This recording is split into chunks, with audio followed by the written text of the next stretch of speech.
حمد و صلات کے بعد تمام سامعین و حاضرین السلام علیکم ورحمۃ اللہ وبرکاتہ۔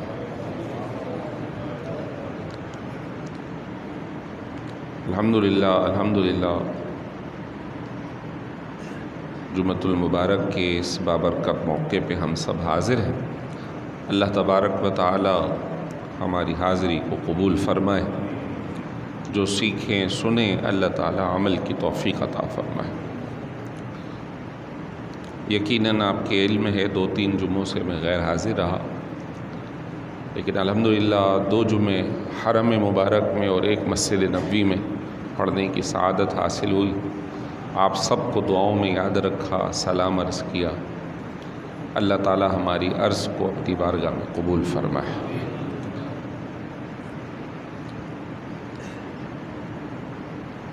سورہ حج اس کی آخری آیات ہیں، کچھ تفاسیر تاکہ اللہ تعالی ہمیں سمجھ عطا فرمائے اور عمل کی توفیق عطا فرمائے، اس کو بیان کریں گے۔ ارشاد فرمایا اللہ تبارک و تعالی نے آخری آیتوں میں سورہ حج، یا ایھا الذین آمنوا ارکعوا، اے ایمان والو رکوع کرو، واسجدوا سجدہ کرو، واعبدوا ربکم اپنے رب کی عبادت کرو، وافعلوا الخیر اور نیکیاں کرتے رہو، لعلکم تفلحون تاکہ تم کامیاب ہو جاؤ۔ سورہ حج، اس سورہ حج کے اندر ایک آیت ہے، حضرت سیدنا ابراہیم علیہ السلام کو حکم ہوا وَأَذِّن فِي النَّاسِ بِالْحَجِّ، اے ابراہیم جا کر حج کا اعلان کر۔ حضرت سیدنا ابراہیم علیہ السلام نے جب خانہ کعبہ کی تعمیر کر دی تو حکم ہوا آپ حج کا اعلان کرو۔ عرض کی مولا ادھر دور دور تک کوئی نہیں، پہاڑی ایریا، اس وقت آبادی زیادہ ہے، اس وقت تک نہیں تھی۔ یہی تو وجہ ہے کہ حضرت اسماعیل کے لیے بی بی ہاجرہ کبھی صفا پہ کبھی مروہ پہ دوڑی کہ دور دور تک کوئی نظر نہیں آ رہا، پانی نہیں ہے۔ بعد میں جا کے کچھ تھوڑا بہت قبیلہ آباد ہوا جن میں حضرت اسماعیل کی شادی ہوئی، وہ قبیلہ جرہم تھا، جو اس وقت موجودہ زمانے کے اندر طریق ابراہیم جو راستہ ہے مسفلہ کہلاتا ہے، کبری پل کے نیچے کا ایریا، تقریباً 1.5 کلومیٹر دور، تو قبیلہ جرہم کی آبادی وہاں آباد تھی۔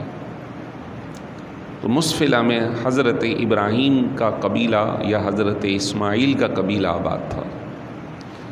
تو حکم ہوا آپ اعلان کریں۔ عرض کی مولا دور دور تک کوئی نہیں تو میری آواز کیسے پہنچے گی؟ ارشاد فرمایا آپ کا کام ہے اعلان کرنا۔ یاتونا، لوگ دور دراز سے اونچی نیچی پہاڑیوں کو کراس کرتے ہوئے میرے گھر تک پہنچیں گے۔ من فج عمیق، دور دراز گہری وادیوں سے بھی لوگ آ جائیں گے، آپ اعلان کرو۔ حضرت ابراہیم نے پہاڑ پہ چڑھ کے اعلان کیا تو تفسیر کے مطابق یہ ہے کہ جس کے نصیب میں وہاں پہنچنا لکھا ہے، اللہ نے ان کے آباء و اجداد کے پشتوں میں جب تھے ان کی روحیں بنائی گئی تھیں، انہوں نے ان کے کہنے پر لبیک کہا۔ جس روح نے لبیک کہا وہ ضرور اللہ کے گھر کی حاضری لگائے گا۔ اب آپ دیکھتے ہیں کوئی جلدی چلا جاتا ہے، کوئی بچپن میں وہاں چلا جاتا ہے، کوئی جوانی میں اور کوئی بڑھاپے میں۔ ایسے بھی لوگوں کو دیکھا کہ بالکل کمر جھکی ہوئی تھی لیکن وہ اللہ کے گھر کا طواف کر رہے ہیں۔ دعا کرنے چاہیے، ہمیں تو نہیں عالم ارواح کا پتہ کہ کیا ہوا، لیکن اللہ تو قادر مطلق ہے، وہ مقدر فرما دے۔ اللہ ہمیں بار بار حاضری کی توفیق دے، حج بیت اللہ کی سعادت دے۔ حرم محترم اس دنیا میں پہلا عبادت کا مقام بنایا گیا، پہلا اول بیت وضع للناس للذی ببکۃ مبارکہ، وہ جو گھر پہلا عبادت کے لیے بنایا گیا ہے وہ مکے میں ہے، اس کے ارد گرد اللہ نے برکتوں کو رکھا، فیہ آیات بینات، اس میں واضح نشانیاں رکھی گئی، کہیں پہ زمزم ہے، کہیں پہ صفا و مروہ ہے، کہیں پہ مقام ابراہیم ہے، اس طرح یہ ساری نشانیاں ہیں۔ حدیث مبارک میں آتا ہے رسول کریم صلی اللہ علیہ وسلم سے عرض کی گئی، یا رسول اللہ صلی اللہ علیہ وسلم، عبادت کے لیے پہلا گھر کون سا بنایا گیا؟ ارشاد فرمایا کعبۃ اللہ۔ پھر عرض کی گئی یا رسول اللہ دوسرا گھر کون سا بنایا گیا؟ فرمایا مسجد اقصیٰ۔ اقصیٰ عربی میں دور کو کہتے، تو یہ حرم سے بہت دور ملک شام میں بنائی گئی۔ عرض کیا رسول اللہ کتنا درمیان میں عرصہ؟ آپ صلی اللہ علیہ وسلم نے فرمایا 40 سال کے بعد مسجد اقصیٰ کی تعمیر کی گئی۔ ایک اور حدیث شریف میں ارشاد فرمایا لا تشد الرحال الا لثلاثۃ مساجد، ثواب کی کثرت کے لیے دوسری مسجدوں کی طرف نہ جاؤ، بلکہ جو اپنے محلے کی مسجد ہے اس میں نماز ادا کرو، لیکن 3 مسجدیں ایسی ہیں جس میں کثرت ثواب کے لیے سفر کرو، مسجد الحرام و مسجد الرسول و مسجد الاقصیٰ۔ جو مسجد حرام میں پڑھے تو 1 پر 1 لاکھ کا ثواب عطا ہو، جو مسجد نبوی میں پڑھے اسے 50,000 کا ثواب عطا ہو، اور جو مسجد اقصیٰ میں پڑھے اسے 25 یا 10,000 کا ثواب اللہ تعالیٰ عطا فرمائے۔ آج الحمدللہ مسجد حرام، مسجد نبوی پرسکون ماحول ہے، لیکن مسجد اقصیٰ جو اول قبلہ ہے ہمارا، ادھر کے حالات صحیح نہیں۔ امت کو یقیناً بیدار ہونے کی ضرورت ہے۔ ذمہ داران اس بات کی ذمہ داری ان کے کندھوں پر ہے۔ یہ جو ماحول آج اس قدر کثرت کے باوجود تنزل کا ہے، اس کی بھی نشاندہی رسول کریم صلی اللہ علیہ وسلم نے فرمائی ہے۔ چنانچہ علامات قیامت، اشراط الساعہ، جس کے اندر آپ صلی اللہ علیہ وسلم نے بہت ساری علامات بتائیں کہ قرب قیامت یہ عالم ہوگا، تو اس میں سے ایک صورت یہ بھی ہے کہ رسول کریم صلی اللہ علیہ وسلم نے ارشاد فرمایا کہ ایک وقت آئے گا کہ دوسری قومیں تمہیں اپنا نشانہ بنائیں گی، ایسے کہ جیسے دسترخوان پر بیٹھا ہوا شخص دوسروں کو دعوت دے گا۔ یعنی ایک شخص دعوت کھانا کھا رہا ہے تو دوسرے کو کہتا ہے آ جا بھائی تو بھی کھا لے، تو بھی آ جا۔ تو اسرائیل اگر ظلم کر رہا ہے تو دوسروں کو بھی، آپ نے دیکھا سوشل میڈیا پہ جاری ہے کہ جو ہتھیار استعمال ہو رہا ہے وہ امریکن ہے یا دیگر یورپی ممالک کے۔ یہ سارے جو کفر ہے وہ ملت واحدہ، اسلام ملت واحدہ، لیکن ہمارے اندر انتشار عروج پر ہے، نفسا نفسی ہے۔ عرض کی حضور ایسے کیسے ہو سکتا؟ فرمایا تم بزدل ہو جاؤ گے، بزدل۔ عرض کی یا رسول اللہ ہم بزدل ہو جائیں گے؟ وہ کیسے؟ صحابہ کرام بزدلی کو نہیں جانتے تھے۔ فرمایا وہ ایسے کہ تم دنیا سے محبت کرو گے اور آخرت کو چھوڑ دو گے۔ اب اس وقت مسئلہ یہی ہے کہ ہمیں حب دنیا ہے، ہم جو کچھ ہے اس دنیا کو خوبصورت کرنے میں لگے ہوئے، جو آخرت یا قبر کی جو منزلیں ہیں اس کی طرف توجہ نہیں، اس وجہ سے محبت موت سے نہیں ہے زندگی سے ہے۔ جو شہید ہے اللہ نے اسے اسی چیز کی تو نعمت عطا فرمائی ہے کہ وہ ظاہری اس حیات کو بظاہر ختم کر رہا ہے، لیکن اس کی جو اخروی حیات ہے وہ بڑی شاندار شروع ہو رہی۔ فرمایا وَلَا تَقُولُوا لِمَن يُقْتَلُ فِي سَبِيلِ اللَّهِ أَمْوَاتٌ، جو اللہ کی راہ میں انتقال کر گئے انہیں مردہ مت کہو، بل احیاء عند ربهم یرزقون، وہ تو رب کی بارگاہ میں زندہ ہیں، انہیں رزق بھی عطا کیا جا رہا۔ وَلَٰكِن لَّا تَشْعُرُونَ، تمہیں ان کی زندگی کا شعور نہیں۔ اگرچہ کہ یہ ننھے منھے بچے، خواتین، مرد و حضرات شہید ہو گئے، یہ ذمہ داری امت مسلمہ کے کندھے پر ہے کہ وہ یک جان ہو جائیں، لیکن صد افسوس کہ ہر جگہ نفسا نفسی کا عالم ہے۔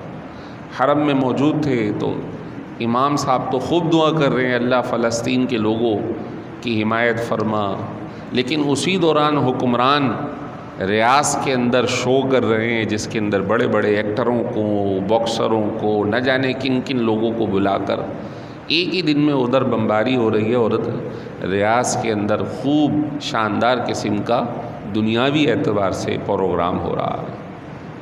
حرم میں دعا ہو رہی ہے ولی عہد کے لیے، دعا ہو رہی ہے فلسطین کے لیے۔ اسی طرح اوورآل ہم ادھر کیا کہیں، اپنے ملک میں اور دیگر ممالک میں بھی امت مسلمہ کا اتحاد ختم ہو چکا ہے۔ یہاں پہ ارشاد فرمایا اے ایمان والو، رکوع سجدہ کرو، عبادت کرو، نیکیاں کرو، اور فرمایا وَجَاهِدُوا فِي اللَّهِ حَقَّ جِهَادِهِ، لوگو اللہ کی راہ میں جہاد کرو جیسا کہ جہاد کا حق ہے۔ ہر ایک کے لیے ذمہ داری بنتی ہے۔ آج عرصے دراز سے، آج ہی نہیں عرصے دراز سے اس کیفیت میں مبتلا ہے۔ سب نے مل کے افغانستان پہ حملہ کیا، سب خاموش، سب نے مل کے برما میں کیا، سب خاموش۔ اسی طرح پچھلے ادوار میں بوسنیا، چیچنیا، دیگر ممالک کے اندر ہوتا رہا، سب خاموش۔ اجلاس یا مذمتی قرارداد، تو یقیناً یہ امت مسلمہ کے تنزل کا زمانہ ہے، تنزل کا زمانہ ہے۔ ہم سب عیش میں ہیں، لیکن اگر پرانے زمانے میں جائیں تو اس دفعہ جب جانا ہوا تو بدر کے میدان جانا ہوا، 166 کلومیٹر دور، گاڑی میں اچھا خاصا وقت لگا۔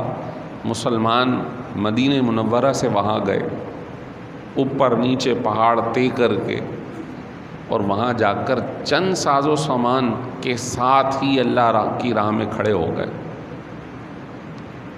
پھر جب وہ کھڑے ہوئے تو اللہ نے فرشتوں کو بھی ان کی مدد کے لیے بھیجا۔ کبھی بھی ڈائریکٹ فرشتے نہیں آئے، پہلے مجاہدین میدان میں اترے، پھر فرشتے ان کی مدد کے لیے آئے۔ آج ہم دعائیں تو کر رہے ہیں یا اللہ کوئی غیبی مدد فرما، ہر بندہ مسلمان اپنے دل میں غم رکھے ہوئے ہے، یا اللہ کوئی غیبی مدد فرما۔ غیبی مدد ڈائریکٹ کبھی بھی نہیں اتری جب تک کہ امت میدان میں نہ اتری۔ اللہ تعالیٰ ان مسکینوں، ان غریبوں، ان فلسطینیوں کی مدد فرمائے۔ ہم پھر دعا کریں گے اللہ تعالیٰ امت کے لوگوں کو بیدار کرے۔ اس قدر کثرت کے باوجود سب تماشائی ہیں ہم۔ یہ وقت اگر آج ان کے ساتھ ہے تو کل ہمارے ساتھ بھی ہو سکتا ہے۔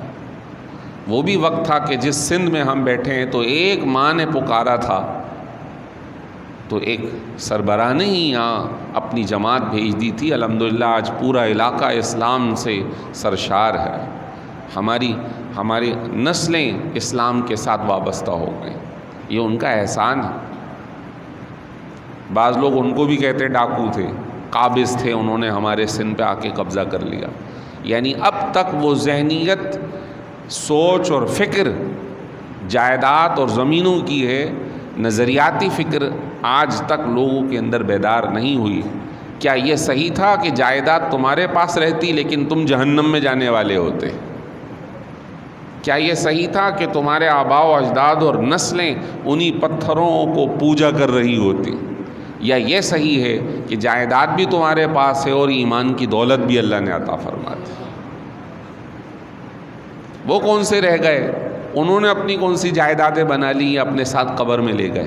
وہ تو چلے گئے، اپنے وقت کو مکمل کر کے چلے گئے، لیکن ان کے احسانات ہیں جو آج امت کی کثرت پر موجود ہیں، یہ انہی مجاہدین کا صدقہ ہے۔ فرمایا ہے جہاد اسلام کا اونچا ستون ہے۔ اس کو یوں سمجھ جائیے کہ ایک خیمہ ہو گول، آج بھی کبھی میدانوں میں آپ نے کسی شادی بیاہ میں شرکت کی ہو، گول خیمہ، تو اس کے بیچ میں ایک لمبا بیچ میں ستون ہوتا ہے یا بانس ہوتا ہے جو اس پورے خیمہ کی خوبصورتی کا باعث ہوتا ہے۔ فرمایا جہاد اسلام کے ستونوں کے اندر یہ بیچ کا اونچا ستون ہے، جب تک یہ قائم رہے گا پورا خیمہ خوبصورت رہے گا، برقرار رہے گا۔ بیچ والا نکال دیجئے تو سارے ستون دائیں بائیں ہو کر یا تو ٹیڑھے ہو جائیں گے یا خیمہ ہی گر پڑے گا۔ آج امت کا جو شیرازہ ہے وہ اس وجہ سے بگڑا ہوا۔ اللہ اکبر، دل جلتا ہے، وہاں بھی خوب دعائیں کی ہیں، لیکن بہرحال وہی مسئلہ ہے کہ صرف دعا سے نہیں، اب اس کے اوپر مسئلہ یہ آتا ہے کہ کیا عام عوام الناس میدان میں چلی جائے؟ جس نے کبھی ہاتھ میں پستول نہیں پکڑی، کسی نے کوئی ٹریننگ نہیں لی، وہ تو مر کے ہی آئے گا۔ تو یہ ذمہ داری ان لوگوں پر عائد ہوتی ہے کہ جن کو عوام الناس اپنے خون پسینے سے کما کے پیسہ دیتی ہے، ٹریننگ کرواتی ہے۔ ہر ملک کے اندر ہر جگہ پر جس کو ہم سادہ لفظوں میں فوج کہہ لیں، ٹریننگ یافتہ ادارے کہہ لیں، سربراہان کہہ لیں کہ جو اس کے ذمہ داران ہیں۔ لیکن مسئلہ وہی عرض کیا کہ ہم سب اوورآل نفسا نفسی کے عالم میں ہیں، کوئی عملی اقدام پوری امت کے اندر نہیں ہے، صرف مذمتی قرارداد ہیں، اور بعض اوقات وہ بھی نہیں ہے، جیسے میں نے ابھی سنایا کہ حرم میں تو دعا ہو رہی ہے لیکن دوسری طرف خوب پروگرام ہو رہا ہے، انہی غیر مسلموں کو نوازا جا رہا ہے۔ یہی صورتحال ہر جگہ ہے، ہر جگہ ہے۔ اللہ تعالیٰ امت کو اتفاق اور اتحاد عطا فرماتا ہے۔ فرمایا اے ایمان والو، رکوع کرو، سجدہ کرو۔ نماز کے لفظ ادھر استعمال نہیں ہوئے، نماز کے لیے جو خاص حصہ ہے رکوع اور سجود کا وہ استعمال ہوا۔ فرمایا سجدہ اور رکوع یہ دونوں انسان کی عاجزی کا اظہار ہے۔ تو نماز میں قیام بھی ہے، قرات بھی ہے، دیگر اوراد و وظائف بھی ہیں، لیکن رکوع اور سجود کا تذکرہ خصوصی طور پہ ہوا ہے کہ وہاں جا کر سجدے میں جا کر جب وہ اپنی ناک زمین پہ لگا دیتا ہے، خاک آلود کر دیتا ہے، وہ اس بات کا اظہار ہے کہ تو کچھ نہیں ہے، تیری ذات کچھ نہیں ہے، جو کچھ ہے وہ رب عز و جل کی ذات ہے۔ وہ وہاں جا کر اس کو یہ حکم نہیں ہے کہ تو تلاوت کر، اسے یہ حکم ہے کہ یہ کہہ سبحان ربی الاعلیٰ، ساری پاکیزگیاں اس میرے رب کے لیے جو سب سے بلند و بالا ہے۔ یہ سب سے نیچے ہو گیا اور وہاں سب بلندی کی بات کر رہا ہے، یہ اسے حکم ہے۔ اللہ کو سجدہ پسند ہے۔ آپ صلی اللہ علیہ وسلم کو جب کوئی خوشی ملے تو آپ فوراً سجدے میں چلے جاتے تھے۔ قرآن پاک میں کئی آیات جسے آیت سجدہ کہتے ہیں، اسی بات کی علامت ہے کہ جب تمہیں یہ ہو جائے تو تم فوراً سجدے میں چلے جاؤ، سجدہ کرو، اپنی عاجزی کا اظہار کرو۔ انسان کا تکبر رب کو پسند نہیں۔ آج بہت ساری جگہوں پہ تکبر نے انسان کو مار رکھا ہے، اس کے بڑے لہجے نے اسے مار رکھا ہے، اس کی ذات نے اسے مار رکھا ہے، اس کی انا نے اسے مار رکھا ہے۔ انا ہے تو وہ لوگوں پہ ظلم کر رہا ہے، ذات کو پیش نظر ہے تو وہ لوگوں کو لوٹ رہا ہے۔ انا یعنی میں، میری ذات، میری آل اولاد، میرا خاندان، وہ میں کو سامنے رکھ کے سب کو ڈیمولش کر رہا ہے۔ انا ہے تو اس نے خاندان کو چھوڑ رکھا ہے، انا ہے تو اس نے اڑوس پڑوس کو چھوڑ رکھا ہے، یار میں ہو کر اس کے ساتھ ایسا سلوک کیوں کروں، یار پتہ نہیں وہ ایسا، ہم تو ایسے ہیں، میں یہ جو انسان کی میں ہے یا اس کی نفسانیت ہے، اس نے اس کو بہت سارے اچھے معاملات سے روک رکھا ہے، اور اللہ تعالیٰ انسان کی انا کو پسند نہیں فرماتا۔ فرمایا وَلَا تَمْشِ فِي الْأَرْضِ مَرَحًا إِنَّكَ لَن تَخْرِقَ الْأَرْضَ وَلَن تَبْلُغَ الْجِبَالَ طُولًا، اے انسان اکڑ کے مت چل، نہ تو زمین چیر سکتا ہے، نہ آسمان کی بلندیوں کو چھو سکتا۔ نہیں، انسان کو اپنی انا ختم کر دینی چاہیے، عاجزی اختیار کرنی چاہیے، اپنے آپ کو کمتر ظاہر کرنا چاہیے، اپنے آپ کو کمتر حقیقی طور پہ۔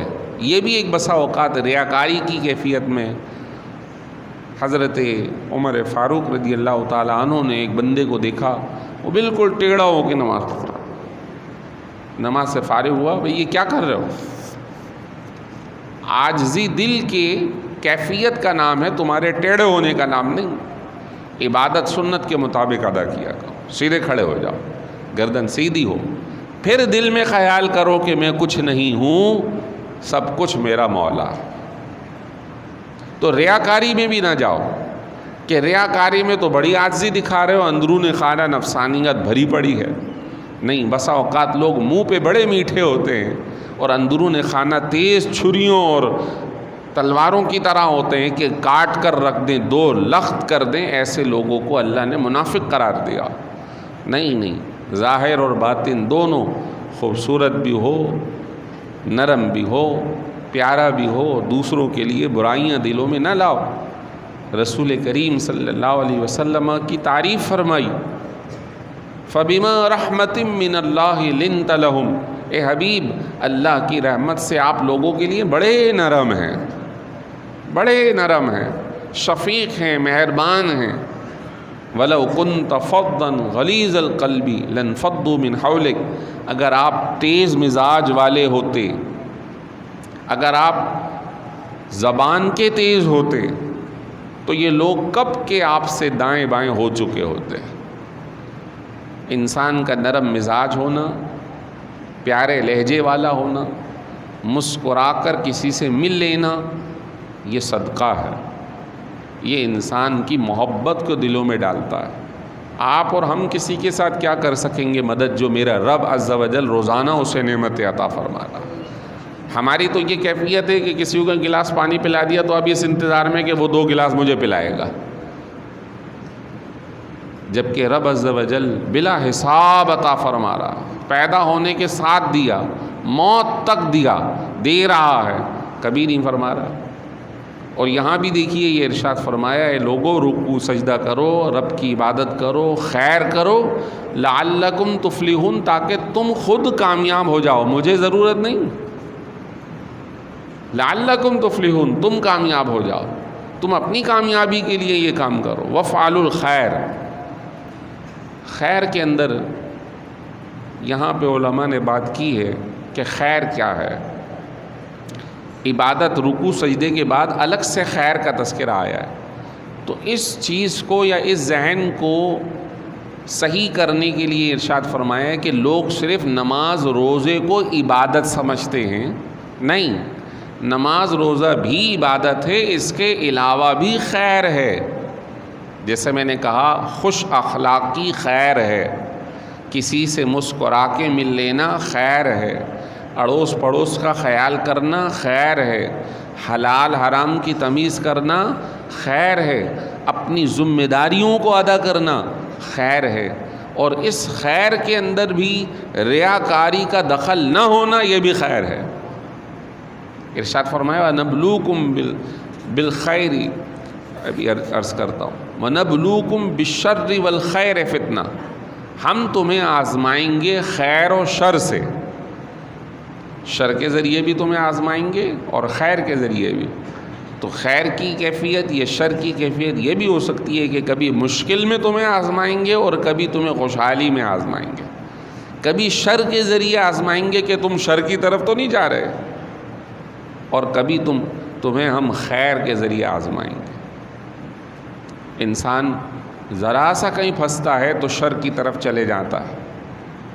جیسے کہ کئی مقامات پہ یار بس بہانہ، ہمیں تو فائدہ نہیں ہو رہا، تو کبھی ہم سودی سسٹم میں داخل ہو جاتے ہیں، کبھی ہم حرام میں، کبھی ہم جھوٹی قسمیں کھا کے کاروبار کر لیتے ہیں، کبھی جھوٹ بول کے کاروبار کر لیتے ہیں. بس چلتا ہے، بازار ہے. یعنی اب یہ جو خیر ہے ہماری، یہ ہم نے چھوڑ دی. نماز پوری پڑھ رہے ہیں، ہاتھ میں تسبیح لگی ہوئی ہے، لیکن کام ہمارے 2 نمبر ہو رہے ہیں. چیز ہم دھوکے سے بیچ رہے ہیں، جھوٹی قسمیں کھا کے بیچ رہے ہیں، حرام رشوت کے ذریعے کام کروا رہے ہیں، کر رہے ہیں. تو بظاہر ایک طرف تو ہم بڑے متقی، بڑے تہجد گزار نظر آ رہے ہیں، اور دوسری طرف جو ہماری خیر ہے وہ ہمارے ہاتھ سے جا رہی ہے. تو اللہ نے یہ آیت بڑی زبردست ہماری ذہنیت کے لیے عطا فرمائی کہ لوگوں رکوع سجدہ بھی کرو اور اس کے علاوہ جو خیر ہے اس کو بھی کرو. لعلکم تفلحون، تاکہ تم کامیاب ہو جاؤ. وجاہدوا فی اللہ حق جہادہ، اور اللہ کی راہ میں جہاد کرو، ایسے کرو جیسے اس کا حق ہے. هو اجتباکم، اللہ نے تمہیں چن لیا ہے. هو سماکم المسلمین، اللہ نے تمہارا نام مسلمان رکھا. اللہ تعالی ہمیں عمل کی توفیق عطا فرمائے. جو سیکھا سنا اللہ عمل کی توفیق عطا فرمائے. وآخر دعوانا الحمدللہ رب العالمین.